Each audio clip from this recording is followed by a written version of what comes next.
La purificación del templo. Un saludo para todos.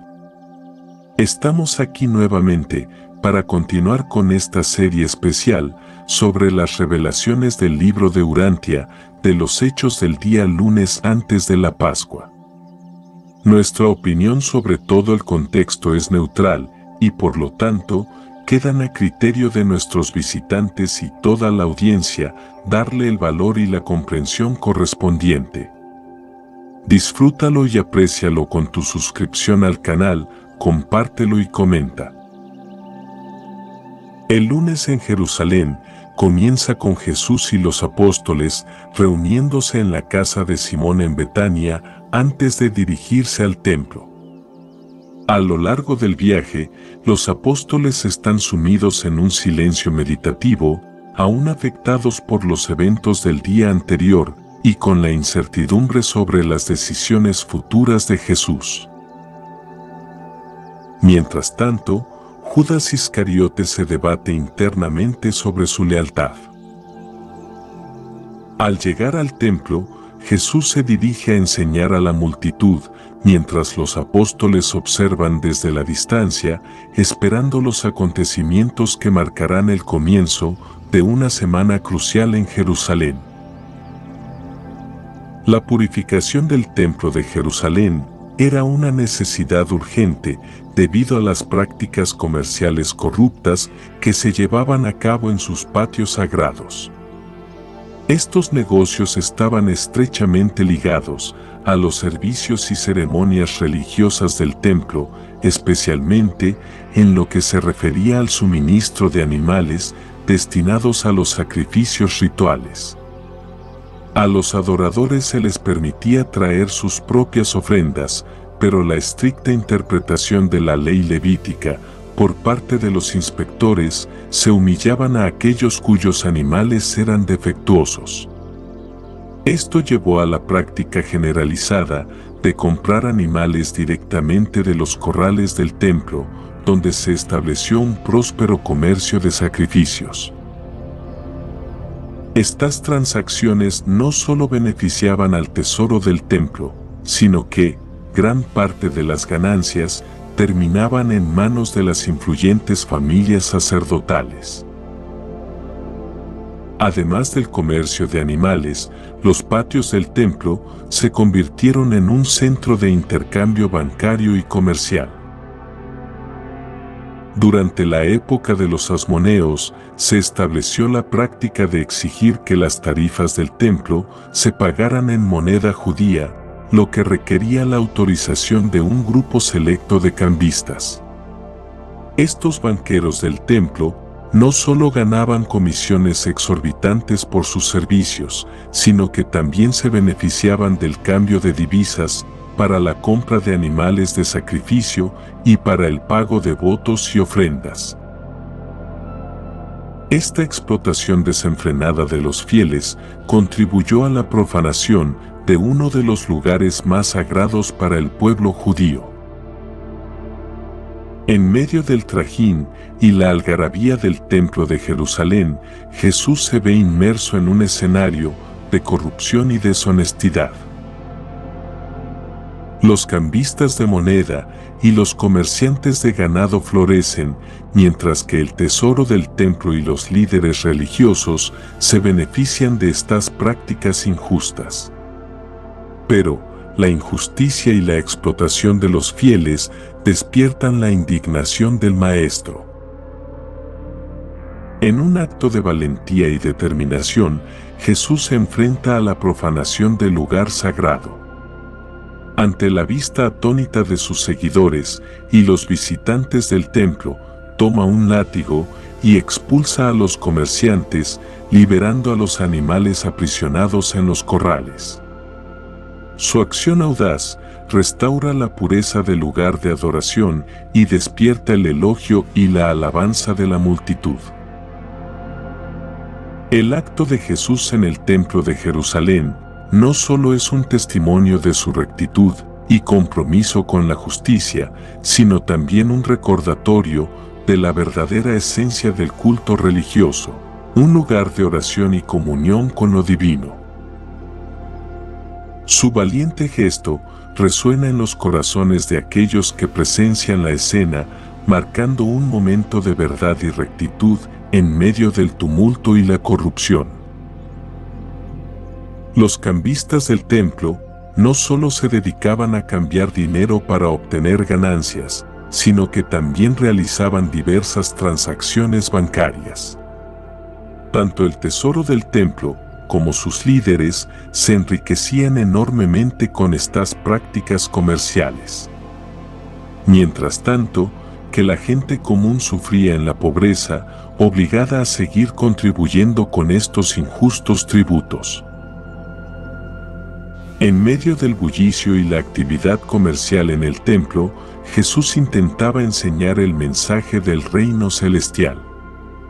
Él no era el único que sentía repudio por la corrupción en el templo.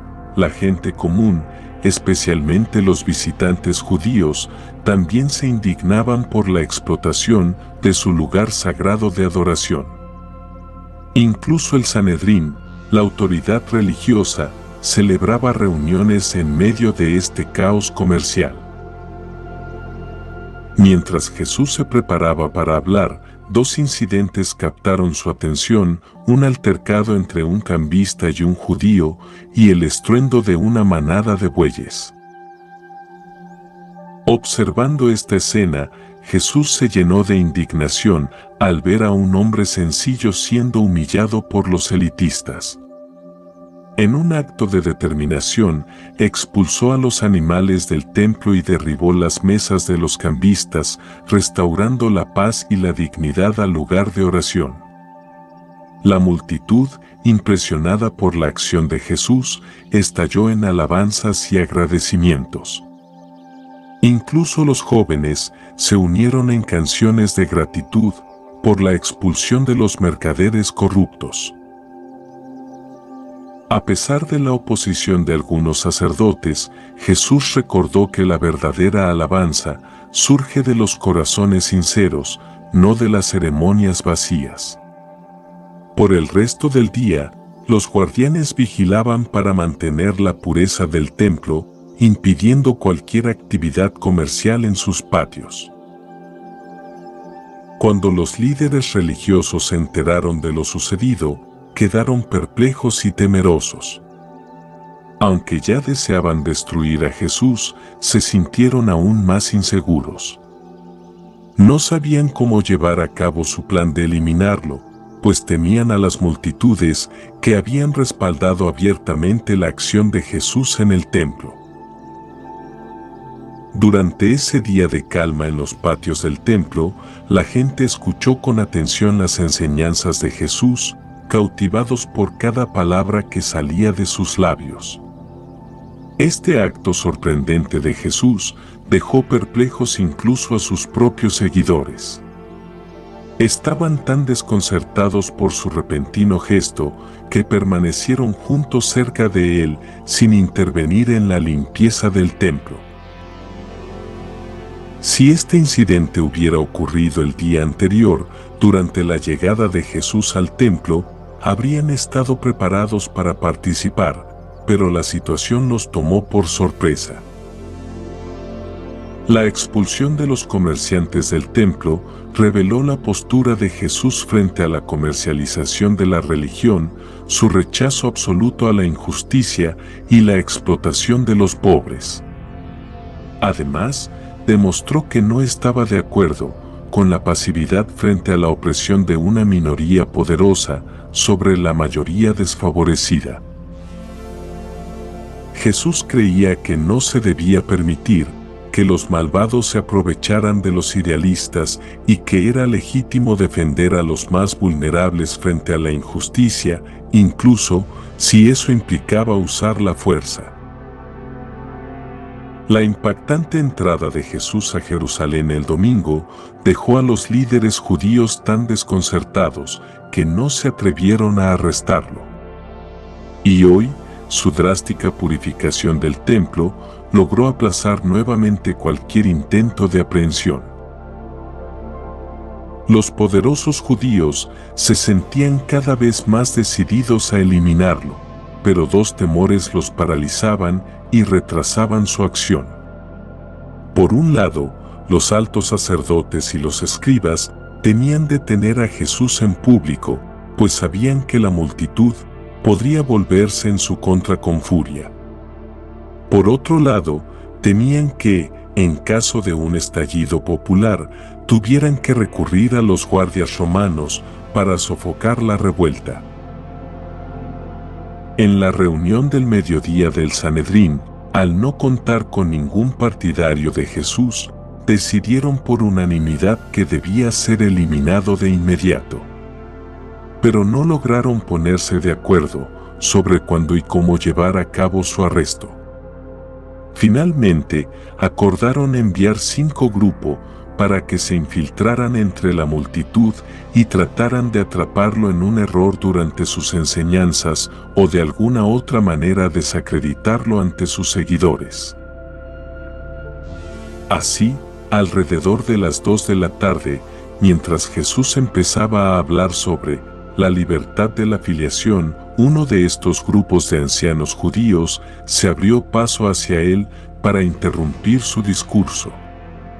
Como era su costumbre, le lanzaron la pregunta: ¿con qué autoridad haces estas cosas? ¿Quién te ha dado tal autoridad? Era comprensible que los líderes del templo y los miembros del Sanedrín judío plantearan esta cuestión a alguien que se presentaba enseñando y actuando de manera tan extraordinaria como lo había hecho Jesús. Sobre todo, después de su reciente intervención en la limpieza del templo de todo el comercio.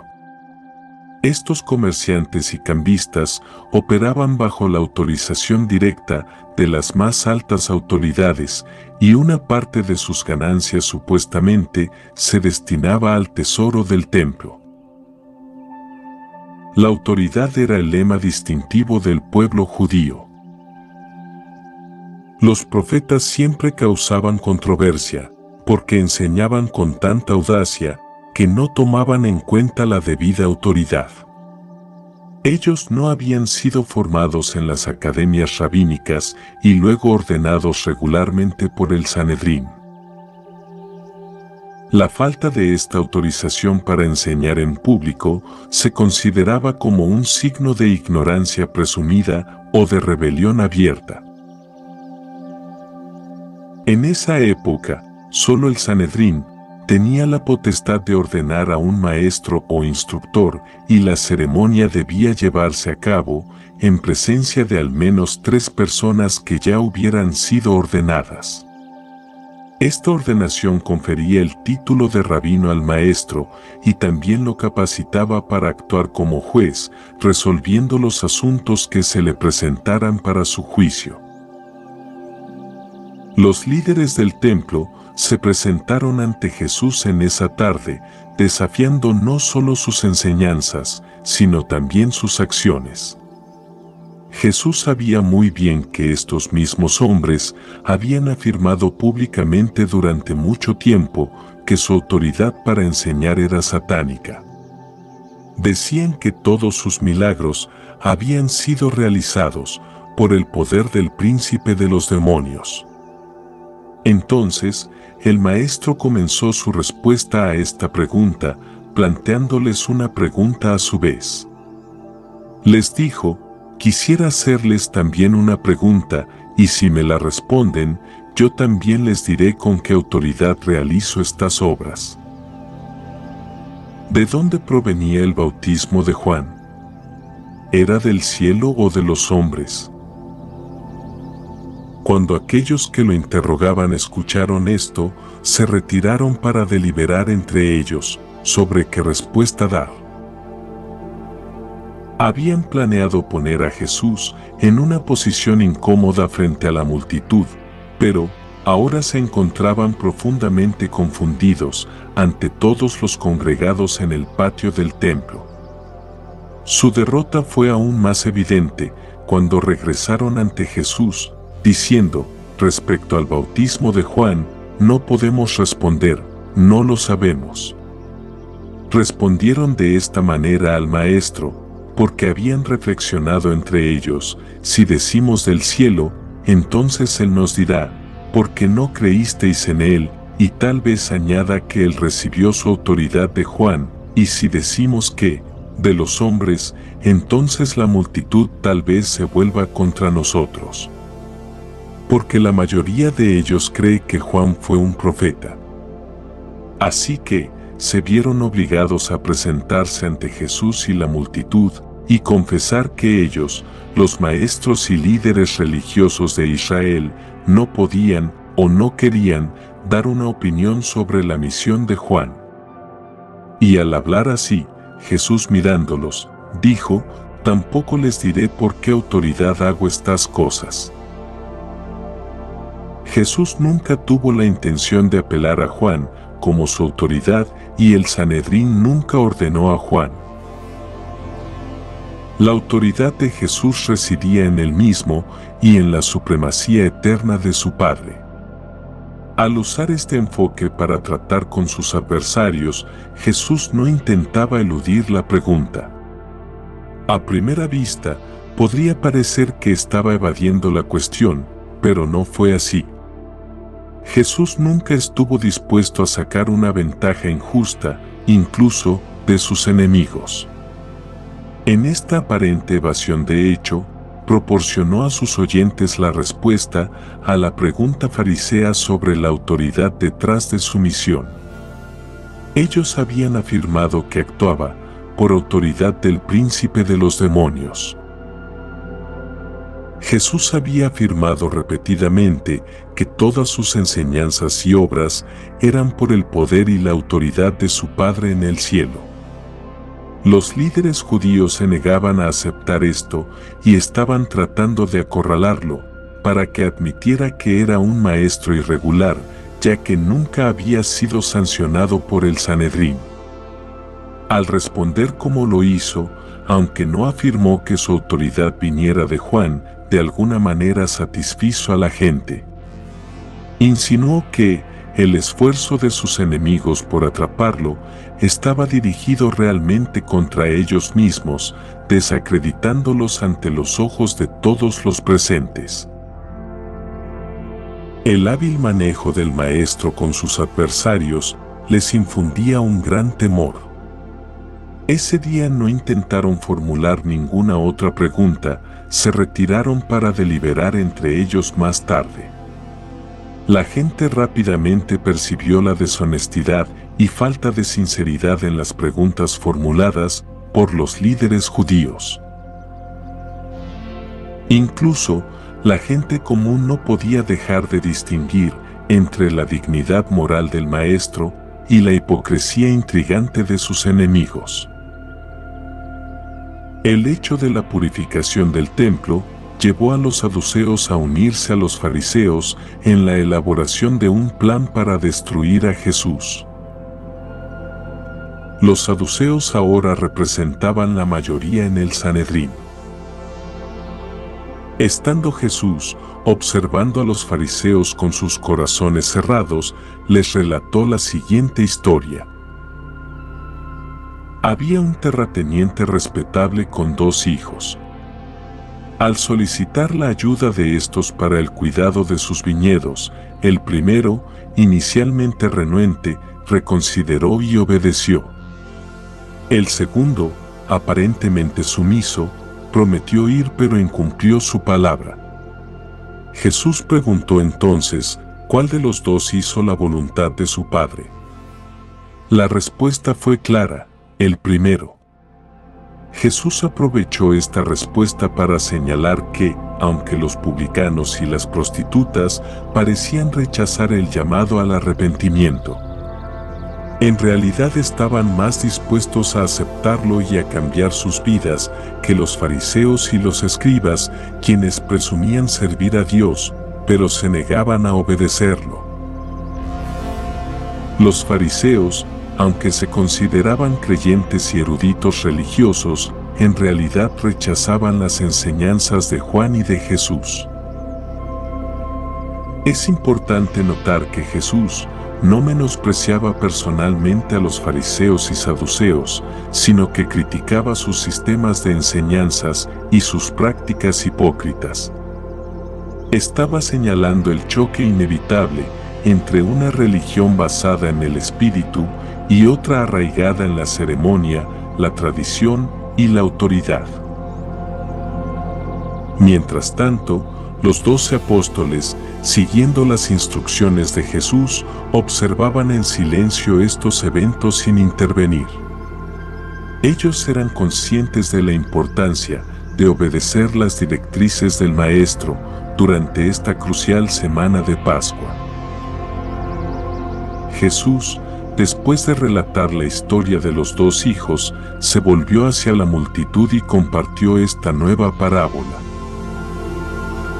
Había un hombre honorable, propietario de una viña, quien la preparó con cuidado, construyendo una torre y un pozo, y luego la arrendó a unos labradores. Cuando llegó el tiempo de la cosecha, envió a sus siervos a recolectar lo que le correspondía. Pero los arrendatarios, en lugar de cumplir con su deber, maltrataron y rechazaron a los mensajeros del amo, incluso llegando al extremo de matar al hijo del amo, cuando éste fue enviado como último recurso. Jesús entonces preguntó a la multitud qué debería hacer el dueño de la viña con esos arrendatarios ingratos y homicidas. La respuesta fue clara: el dueño debería castigar a esos malvados y entregar la viña a otros arrendatarios más dignos.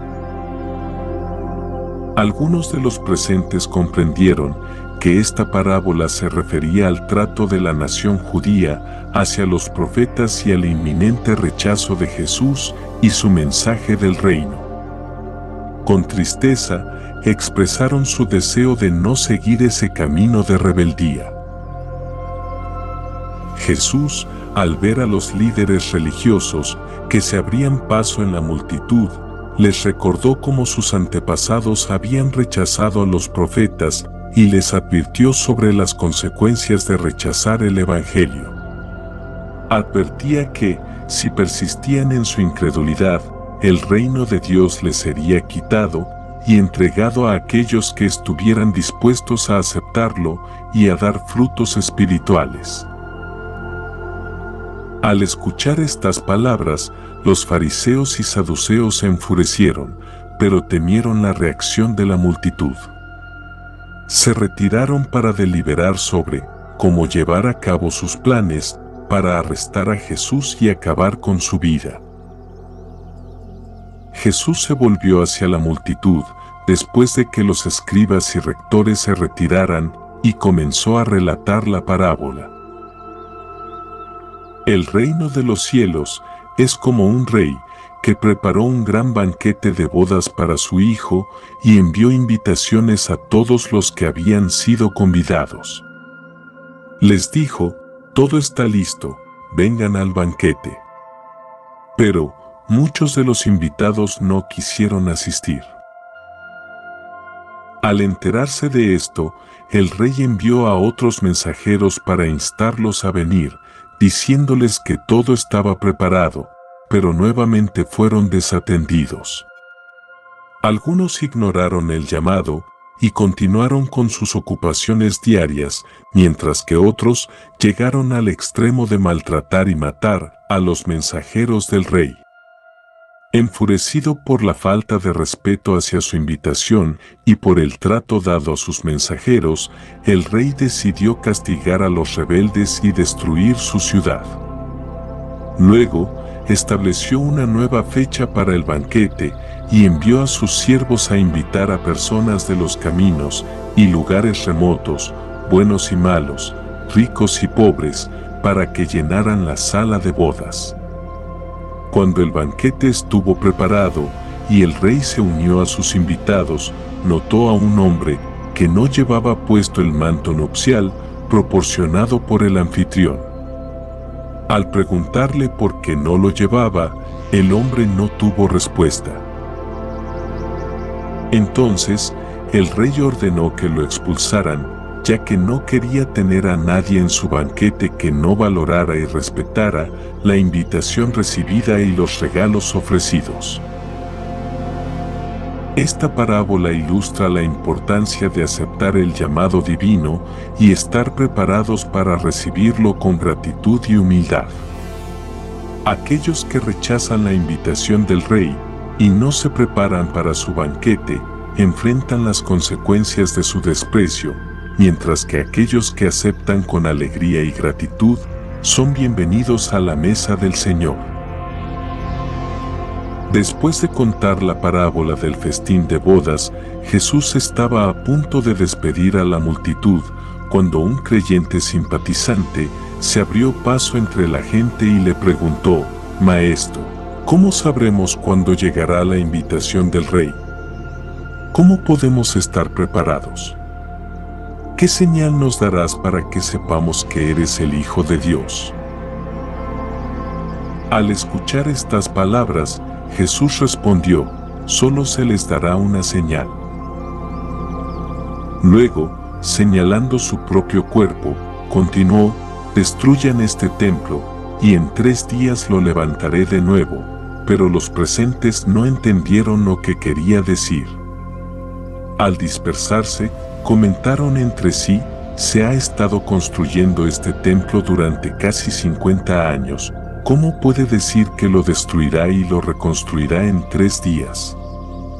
Ni sus propios apóstoles comprendieron en ese momento el significado de sus palabras, pero luego, después de su resurrección, recordaron lo que había dicho.